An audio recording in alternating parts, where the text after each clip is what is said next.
Today we're glazing with oil paint.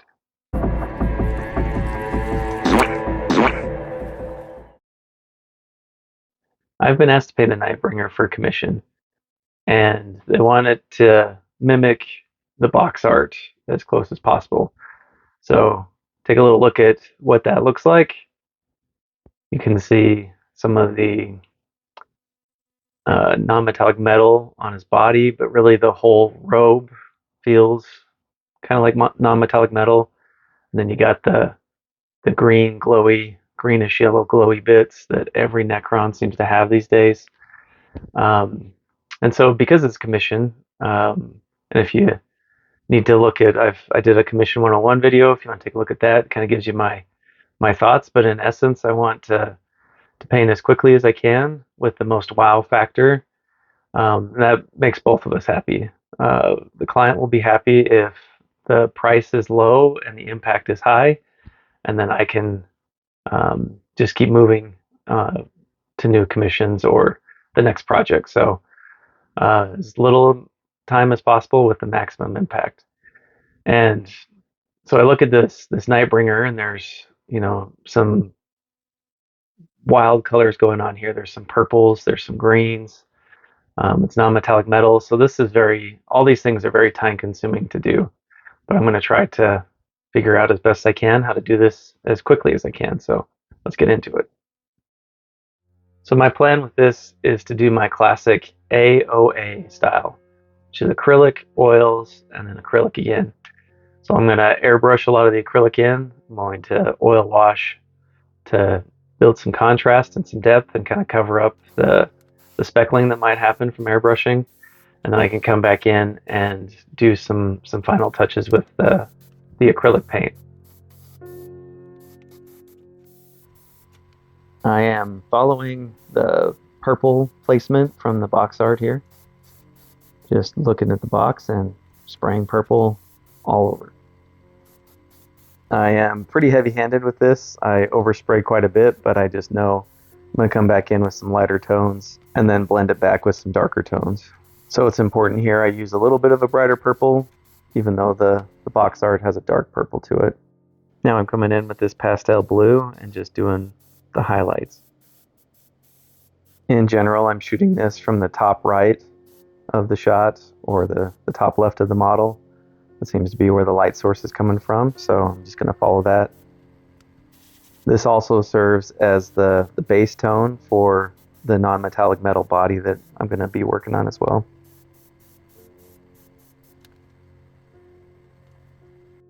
The third major color here is this bright green, so I'm just going to map that out here. I'm going to make sure I get all the ends where like this grids out of his robes. The energy, the scarabs, like their energy sources, we're going to do a little bit of an OSL effect from the energy and the orbs in these scarabs. And then I'm going to make sure I get all four sides of this lightning, this energy sources or lightning bolts or whatever. There's a lot of surface area, so I'm just being heavy-handed, making sure I get it with even coverage with this pale green.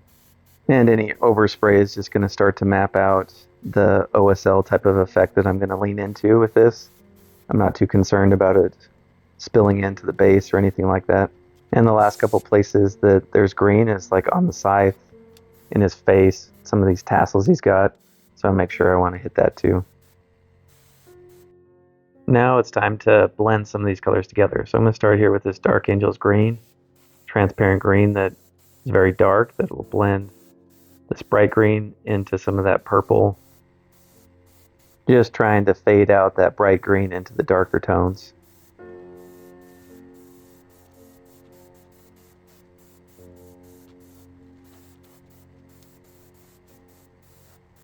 And finally, I'm going to use this Payne's Gray ink to further unify the purple with the pastel blue.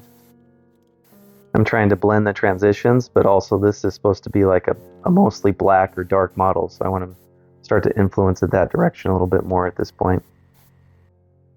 So now that I've mapped it all out with the airbrush, the first acrylic layer is done, and I'm going to hit it with an oil wash. As I watch this back in hindsight, this oil wash is way too thin. I have too much oil spared in it and not enough pigment, so It doesn't really cover much. So learn from me. So I am covering the whole model here, the entirety of the Nightbringer himself and the base, just making sure I get that dark tone in everywhere.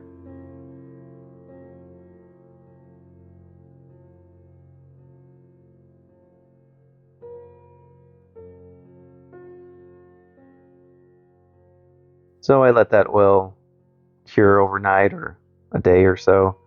It's all dry, so I'm ready to start the second acrylic layer, which is highlighting. The plan is to mix Payne's Gray with this white blue and highlight most of the model here, all the edges, follow the mapping that I did with that pastel blue, and then use that off-white for any bright spots like the OSL, the energy, things like that. So here I'm hitting all the edges of the scythe, trying to map out the non-metallic metal. Good starting point for any non-metallic metal is just to highlight the edges with your midtone and then add brighter and brighter spots. I added a little bit more blue-white and hitting the edges, trying to be a little bit more selective with it, but still I want the sharp edges of this scythe to be bright. You can start to see I'm adding a little bit more to the flat of the blade in these bigger reflections. I'm not too concerned with blending right now because I'll come back in with the mid-tone and blend it back together.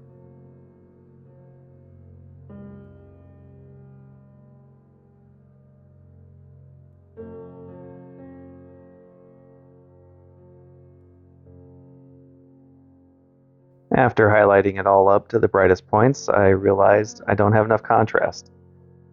There's not enough dark tones to it, so my oil wash plan, either it's too flat of an object or it was too thin, which is what I suspect it was. So then I come back in with the Payne's Gray acrylic paint and start adding more dark tones in. And this is a huge mistake. This is fatal to this project. I don't want to come back in and add darker tones. That was supposed to be done before this point. So this is drastically cutting into the time I was hoping to spend on each of these parts. I left the scythe alone for now. As I mull it over, I'm going to highlight some of these other parts here, his face, his forearm, his right leg that's kind of hanging out. And I notice it's the same across the whole model. It's too washed out, it's too mid-tone. I need to have darker tones in there.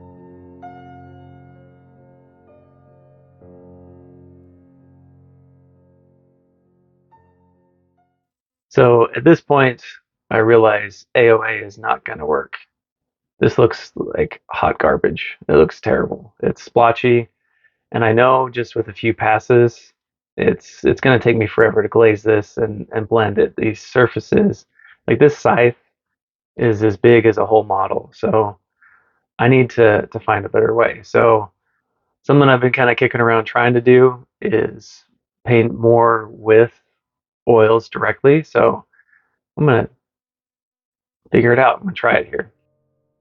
As the late great Bob Ross used to say, there's no mistakes, there's just happy little accidents. So I'm going to use this as an opportunity to test out some glazing with oil paint. So I got these 5 colors out here, put them on a little bit of cardboard to help leach some of the oil out, and I'm just going to start playing around with it.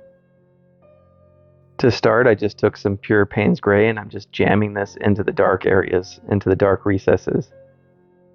Like the side of this hood is supposed to be mostly black or like the really dark gray, so I'm just pushing that pigment into it. And I say push on purpose because this is not like acrylic painting. You don't just lay it down and let it dry. It has like a surface texture to it. It has mass to it. So I'm literally just working it in with my initial brush. And it doesn't really cover in the same way. You can lay the pigment down and then you really have to work it into the areas you want it to. It's not going to flow down into recesses, for instance. You have to push it in there. So as I did this, I kind of came up with 3 basic steps in order to glaze with the oils. The first step is to just place the oil where you want it. You can just scoop some in, and it might be like a blob, and you just put it in there. The second step is to just feather it out a little bit. just blend it in to the surrounding areas. And the third step is to smooth it all over. For the first two steps, I use this detail brush, and for the third step, I use this flat, dry brush. So the oils work pretty good just to add darker tones into these robes. But now let's see if I can do some non-metallic metal with oils. So I placed 2 spots of Payne's Gray and then a spot of white in this main reflection. And then I use that first brush to blend the two together. And I use this brush to add more Payne's Gray, add more white, and then I physically blend them together on the model. So I'm just trying to go through all 3 steps, add, feather, blend, add, feather, blend, and just I can push the contrast either way. So here, add more white, I'm going to add more Payne's Gray, and I can just go back and forth. If it's looking a little too dull, I'll add more white. If I need a little bit more dark, I'll add more Payne's Gray, and I can just keep blending it into smaller and smaller areas. So I did all these reflections on this scythe. I would say it took me maybe 3 times of adding light and dark paint, but I would only say it took me a couple minutes to do each of them.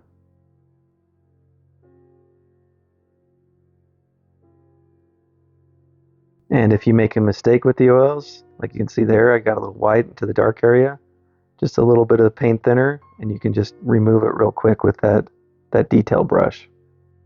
So I'm pretty happy with how this is working. I'm able to get pretty smooth blends and almost no effort. But now let's see if I can get a little bit more advanced.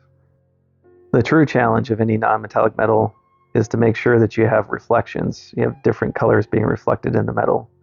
So I'm going to try to do that with some green here. So to start off, I'm going to do the Payne's Gray on each side of it, and then a blob of white paint, blend them together, feather it back and forth, and then smooth it out with the flat brush. Now, as I do this and go back and forth a little bit, I wanted to point out, and I hope it shows up on camera, but when I'm working with this, I have physical blobs of paint on the model. Like this white right here is a big dollop of white, and I'm just trying to make sure that is a very bright spot. I'm seeing how much I can do in a single pass, so I don't have to go back and forth.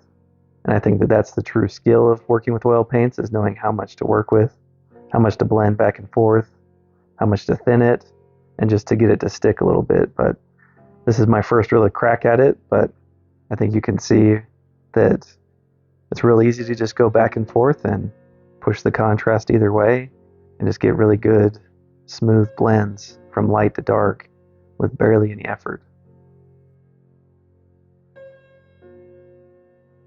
In case you're wondering what brushes I used, I just got a cheap set of synthetic brushes from Golden Maple that had a bunch of different variety of sizes and shapes, and this was perfect for oil painting.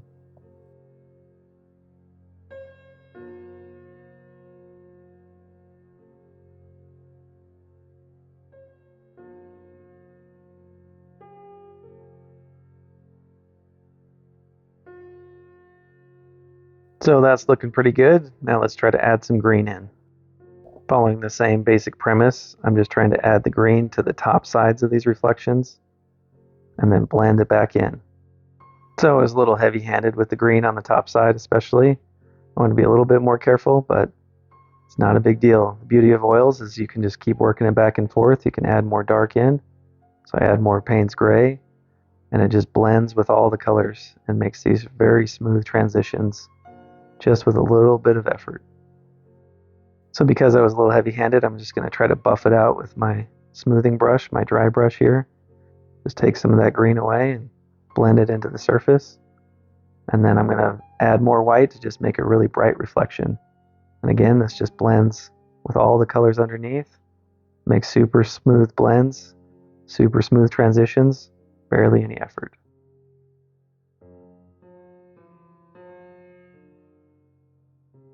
Here's the whole model at this point, just under 3 hours to go over the whole thing and make him super snappy.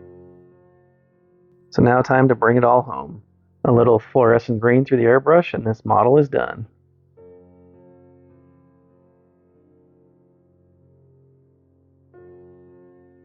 Thanks for watching to this point and hope you enjoyed it. As I said before, this model is a commission, and now knowing this process, seeing how I did it, seeing the final result here, I'm curious what you would think this model was worth.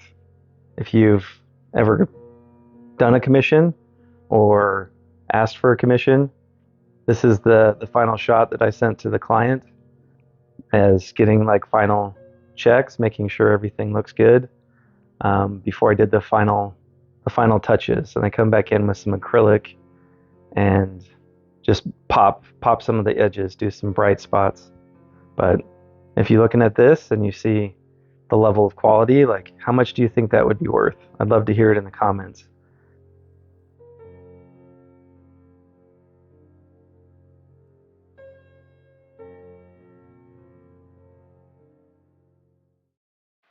And here is the finished result. Total time spent painting was 6 hours and 23 minutes, and I did AOA style for this.